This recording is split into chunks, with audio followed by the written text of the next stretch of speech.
በድምፃዊ አንዷለም ጎሳ ፍቅረኛ በሆነችው ቀነኒ አዱኛ ግድያ ዙሪያ በዛሬው ዕለት አዲስ መረጃ ወጥቷል። በፍቅረኛው ቀነኒ አዱኛ ሞት ተጠርጥሮ እስር ቤት የሚገኘው ድምፃዊ አንዷለም ጎሳ ዛሬም ሳይፈታ ቀርቷል። ይህ በእንዲህ እንዳለ በኢሚግሬሽን ዜግነት አገልግሎት አካባቢ አስቸኳይ ፓስፖርትን በኦንላይን እንሞላለን እያሉ የማጭበርበርና የማታለል ተግባር ሲፈጽሙ የነበሩ 65 ተጠርጣሪዎች በቁጥጥር ስር የዋሉ ሲሆን ከነዚህም ውስጥ 25ቱ ሴቶች መሆናቸው ተገልጿል።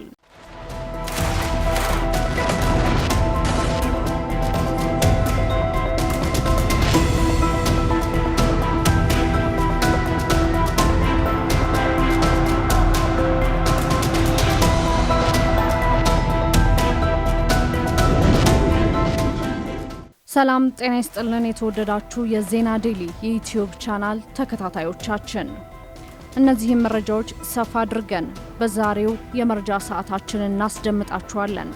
ለቻናላችን አዲስ ከሆናችሁ ሰብስክራይብ በማድረግ እንዲሁም ለወዳጅ ዘመዶች በማጋራት ቤተሰብ ይሁኑ። በቀነኒ አዱኛ ሞት ተጠርጥሮ ፍርድ ቤት የቀረበው ድምፃዊ አንዷለም ጎሳ ላይ ፍርድ ቤቱ ተጨማሪ የምርመራ ጊዜ ፈቀደ። በፍቅር አጋሩ ቀነኒ አዱኛ ግድያ ተጠርጥሮ በእስር ላይ የሚገኘው ድምፃዊ አንዷለም ጎሳ ዛሬ መጋቢት 17 ቀን 2017 ለሁለተኛ ጊዜ ፍርድ ቤት ቀርቧል።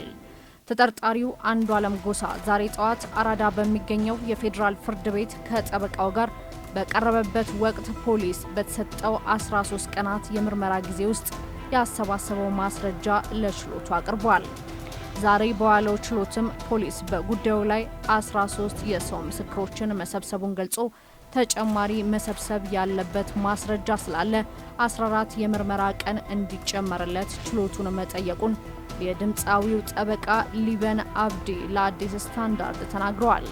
የተጠርጣሪው ጠበቃ እንደገለጹት ፖሊስ ባለፉት 13 የምርመራ ቀናት ውስጥ ያከናወናቸውን የሟች ቀነኒን አስከሬን ምርመራ ውጤት ለፍርድ ቤት ያቀረበ ሲሆን በተደረገው የአስከሬን ምርመራ ከፍ ካለ ቦታ ላይ ወድቃ ሕይወቷ ማለፉን ጠቁሟል።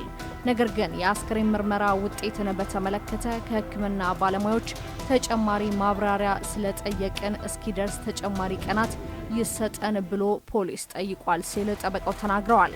በተጨማሪም በወደቀችበት በመኖሪያ ቤቷ ናሙና በመውሰድ ለፎረንሲክ ምርመራ ወደ ፌዴራል ፖሊስ መላኩንና ውጤቱ እስካሁን አለመድረሱን አስረድቷል።